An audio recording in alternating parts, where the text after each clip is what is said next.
Semua harus mengetahui bahwa Allah Subhanahu wa Ta'ala itu tidak perlu diganti.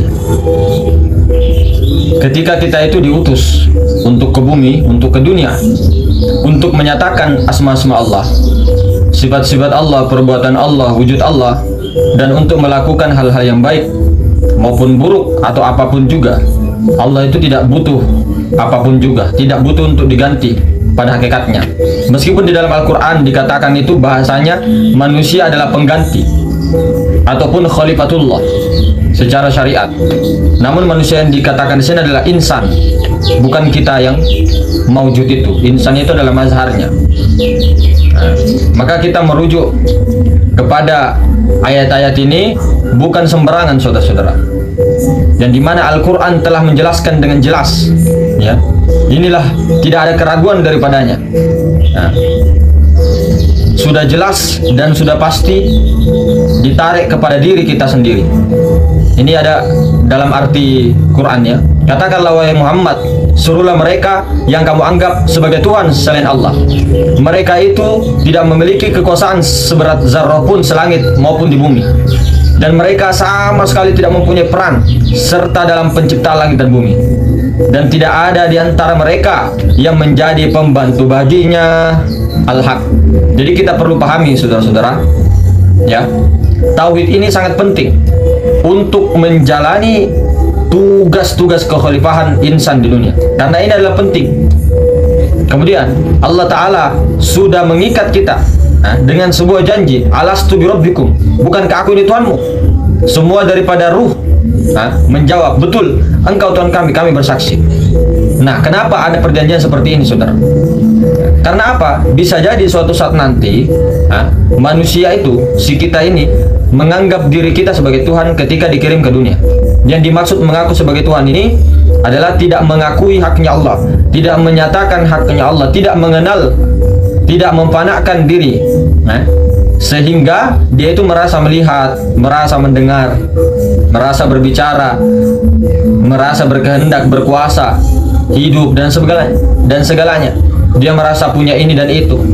Itulah yang dimaksud orang-orang yang mengaku Tuhan secara tidak langsung, tanpa disengaja, tanpa disadari.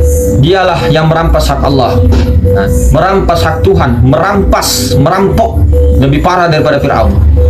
Kemudian kita dalam komponen insan itu, di dalam tubuh itu ada hati, di dalam hati ada nyawa, di dalam nyawa ada sir, ada rahasia. Jadi rahasia, ruh, hati, dan jasad, inilah yang dimaksud alif, lam, ha. Nah, jadi insan itu terlahir daripada nama Allah, ya. Bisa juga disebutkan insan ini berada dalam diri zatnya Allah yang maha suci. Kita berada dalam nama Allah, ya. Maka dipahami betul-betul, saudara-saudara. Maka si insan itulah yang ditugaskan untuk mengurus daripada bumi. Nah, sedangkan alam semesta seluruh isinya dan lain sebagainya, itu adalah hanya alif lam ha saja semata. Zat, sifat, asma, dan apa. Kita masuk ke dalam tubuh. Di dalam tubuh ini ada hati. Nah, di dalam hati ini terdapat jiwa, nafsu, ya, alam-alam jin, alam iblis, ya. Ini wilayah hati, wilayah jin, wilayah jiwa, wilayah hati, wilayah nafsu. Di sini tempatnya, di hati sanubari. Nah, ini kedudukannya pada lam akhir daripada alif lam ha itu, huruf Allah itu lam akhirnya. Nah, tadi ha, tubuh ha, kemudian lam akhir. Nah, kemudian wilayah ruh, masuk lagi wilayah nyawa. Ini wilayahnya malaikat, wilayah malakut. Nah, ini simbolnya daripada yang kedua, lam awal, ya. Lam awal ini lam pertama itu. Jadi alif lam ha, lam pertama, lam awal. Kemudian ada sir yang beralas tuh, ini yang di alam rahasianya, rahasia, nah, yang menyaksikan. Nah, inilah yang membuat semua komponen ini berpotensi bahwa manusia itu bisa menjadikan dirinya sebagai Tuhan atau mengaku merampas hak Allah di bumi. Maka Allah mengadakan perjanjian, persaksian itu antara Tuhan dengan hamba.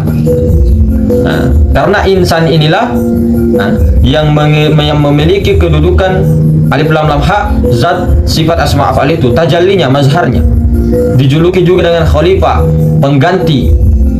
Padahal pengganti di sini adalah dirinya juga Allah Ta'ala, tiada lain, la ghairi. Mazharnya juga bagian dirinya, tiada lain. La ghairi, tidak ada lain. Nah, lain bukan sebagai dikatakan berbeda, tapi tunggal. Nah, jadi manusia ini saudara, jadi manusia ini kalau kita buat bulatan, ini bulatan, ini bulatan, ini bulatan, kemudian nah ini ada manusia di sini. Nah, satu. Nah, di dalam zat maha suci. Nah, ini itu berada dalam zatnya Allah Ta'ala. Ini anggaplah kita dengan seluruh alam semesta. Dia tidak akan terpisah, pasti dan pasti. Nah, seperti ini contoh, ini manusia di sini tadi. Dia di dalam daripada dirinya zat maha suci itu sendiri. Nah, si insan ini, khalifah ini, dia ini, si khalifah ini tidak boleh dibawa di sini. Bulatan ini tidak boleh dia di sini. Nah, ini salah, ini salah, ini salah, ini keliru. Ini menyalahi ketunggalan. Tidak boleh seperti ini yang dibawa ini. Nah, jadi Allah keesannya, ketunggalannya itu tidak bersekutu dengan kita yang lain ataupun seluruh makhluk. Seluruh makhluknya alam semesta dan seluruhnya ada di dalam di sini, di zat maha ruang ini. Ini tidak bisa keluar dari sini. Nah, ini seolah-olah berbeda, maujud dengan mungkinul wujud dengan zat wajibul wujud seolah-olah berbeda, namun itu dalam ketunggalan. Nah, jadi bisa dipahami. Nah, jadi sehingga kita semua berada dalam zatnya Allah Subhanahu wa Ta'ala. Nah, kalau kita melakukan suatu kebaikan, maka sesungguhnya kebaikan yang terjadi itu adalah karena perbuatan Allah. Tidak ada perbuatan makhluk. Nah, makanya disebutkan insan itu adalah pengganti, padahal dia ada di zat maruang itu. Nah, kita kiaskan seperti ini. Perhatikan coba, perhatikan saya. Secara keseluruhan si Ramma ini tidak boleh dipisah-pisahkan. Ini Ramma ini tidak boleh dipisah antara mata, telinga, hidung, mulut, kepala, badan, ya, tangan, kaki dan sebagainya, seluruh tubuh tidak boleh kita pisah. Lalu di dalam satu diri si Rahmat ini ada yang namanya tangan. Nah, tangan ini bagiannya Ramma, ini bagiannya Rahmat. Nah, ini bagiannya Rahmat. Tapi ingat, Ramma itu bukan tangan. Nah, kemudian Ramma itu siapa? Ramma itu yang mencakup seluruhnya. Si Ramma ini, Rahmat ini bukan hanya tangan. Nah, cuma tangan ini tiada lain, karena dia menjadi di dalam lingkupnya si Rahmat, sehingga mengambil sesuatu.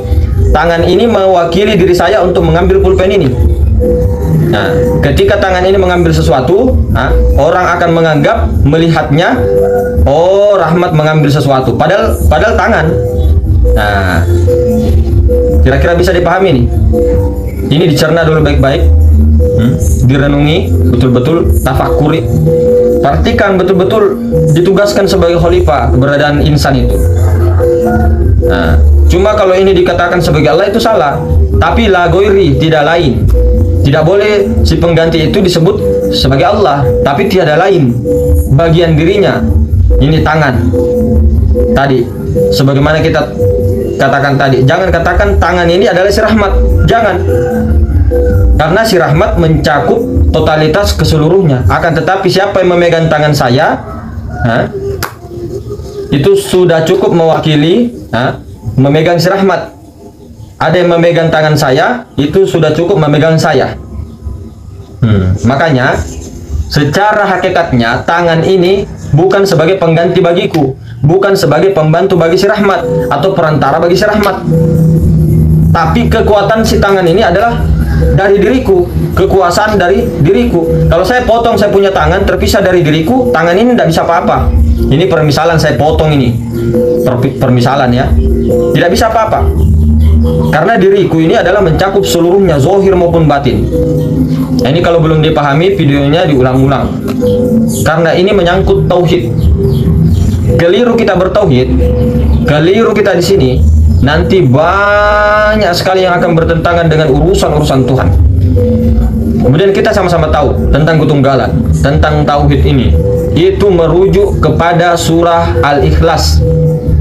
Bismillahirrahmanirrahim. Qul huwallahu ahad sampai terakhirnya walam yakul lahu kufuwan ahad. Sampai sini kita paham bagaimana dalam keesaan itu, ketunggalan itu yang dimaksud itu. Cuma ada yang salah paham sedikit begini. Kadang-kadang kita selalu membahasakan begini. Rezeki itu tidak langsung dari Allah. begitu ya biasa ya. Tapi melalui perantara manusia. Nah ini kan biasanya kan, Allah yang memberikan saya uang, akan tetapi pada kenyataannya yang membawakan saya uang itu adalah Bang Golis. Nah itu ada buktinya, Bang Golis bawakan saya uang, misal perantara. Nah misal, jadi ini harus juga kita perbaiki. Ini dalam pandangan batin, dalam pandangan hakikat ma'rifat. Jangan berkeyakinan Allah itu diwakili supaya bisa memberikan rezeki. Contoh, seorang bayi diberi makan. Oh, ada yang mengatakan, oh itu Allah yang beri makan. Kemudian ada yang menjawab, bagaimana mungkin bayi itu diberi makan oleh Allah, padahal ibunya, perantara ibunya. Nah, kata-kata inilah yang meyakini sebenarnya tanpa sadar Allah memiliki anak.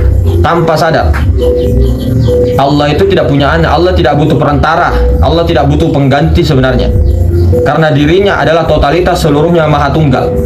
Jadi tidak ada istilah perantara, pengganti, itu sama, itu istilahnya pengganti, perantara itu sama. Itu hampir sama dengan menyatakan tanpa sengaja Allah itu punya anak.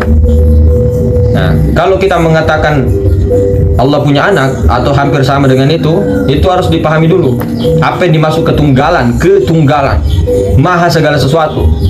Kok bisa ada perantara? Kok bisa dia berdiri sendiri, berdiri dengan sendirinya, tunggal satu, tunggal esa? Kok bisa beranak dan tidak pula kok bisa ada anaknya padahal dia sendiri yang ada? Segala sesuatu itu tidak ada selain dirinya, hanya dirinya saja. Seperti itu. Nah, maka betul-betul ini diperbaiki. Ini tidak seberapa kalau kita ini betul-betul menyakiti, menduakan Allah Ta'ala. Luar biasa. Nah, seolah-olah itu ada kita, ada Allah. Seolah-olah Allah itu yang mana? Seolah-olah kita membandingkan kita dengan Allah. Kecuali orang-orang yang sudah didudukkan kesadaran Allah di dalam makrifat, di dalam tauhid, itu yakin, sudah paham duduknya, kesadarannya. Meskipun dia bilang ini itu secara mulut lisannya, tapi dalam sadar pahamnya itu, sadar kepada Allahnya itu melebur kepada Allah, itu paham dia.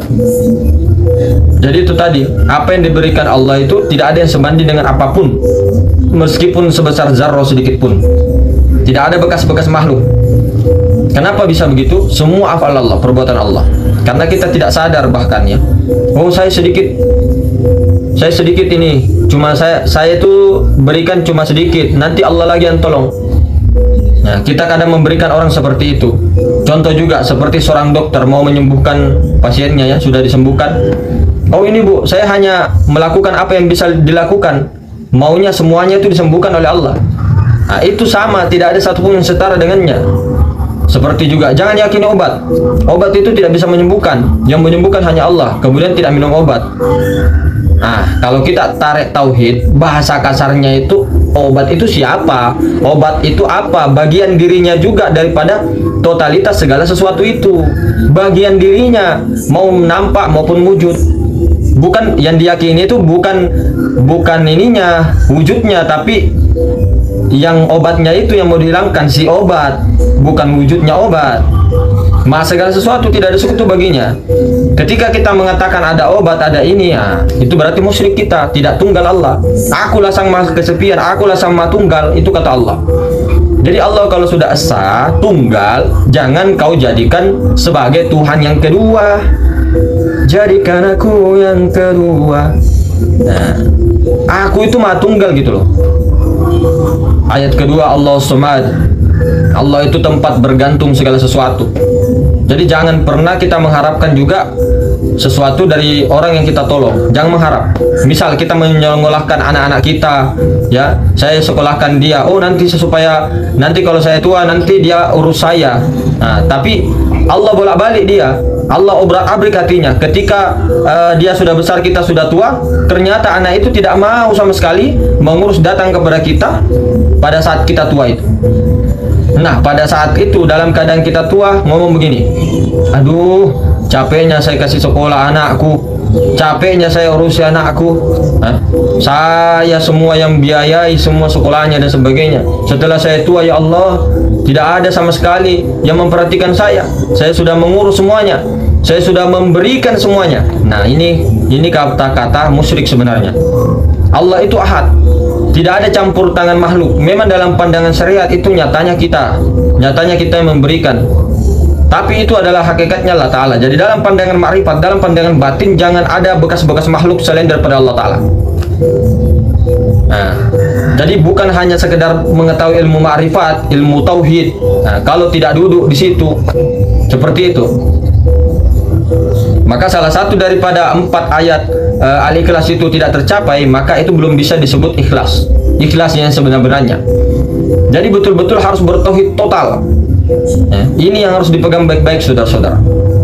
Ya, termasuk manusia, diri kita, alam semesta, semuanya, jin, bagian daripada diri, tajallinya, mazharnya. Nah, semuanya itu harus dihilangkan dari pandangan batin kita. Harus yang ada itu hanya maha tunggal, tapi bukan hanya di akal. Anak-anak kecil, anak SMP, SMA kalau diajarkan tuh bisa tahu.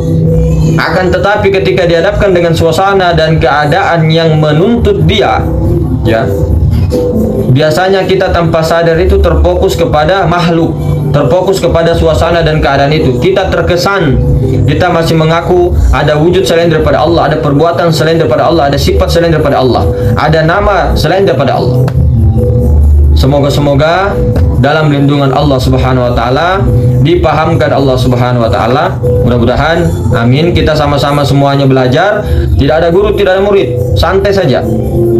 Saudara semuanya, Masya Allah, mungkin begitu. Subhanakallahumma bihamdik, asyhadu an la ilaha illa anta, astaghfiruka wa atubu ilaik. Assalamualaikum warahmatullahi wabarakatuh.